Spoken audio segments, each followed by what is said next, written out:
I'm happy, and it's a good first step, and accountability, and getting veterans what they need, or all 42 million, SNAP recipients, what they need to continue to provide for their families and put food on the table. So, Juan, tell us a little bit about your family and why you rely on SNAP benefits. About a year ago, she's on, addicted to fentanyl, and so it's I get just one check amount, the disability compensation that I get from the VA, and that I have to make that last, for all three of us, as well. So to bridge the gap in benefits, we rely on the SNAP benefits to get us through the second part of the month. If you don't receive SNAP benefits, take us through your calculations here. What do you not pay in order to pay for food? That's a good question.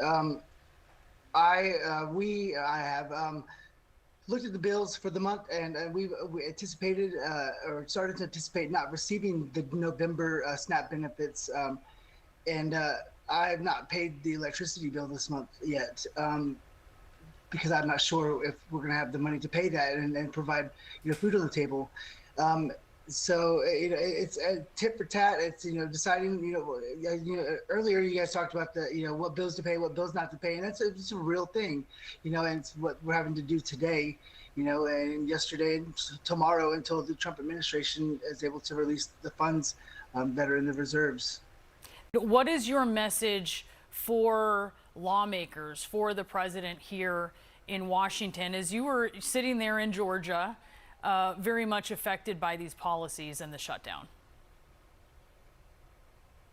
Not just veterans, but all, like I said, all 42 million people that receive the SNAP benefits. Like, we're in the richest country in the world. We have the most resources, the most access to resources. Like, having this conversation is sad. We having food is not a benefit. It's a human right.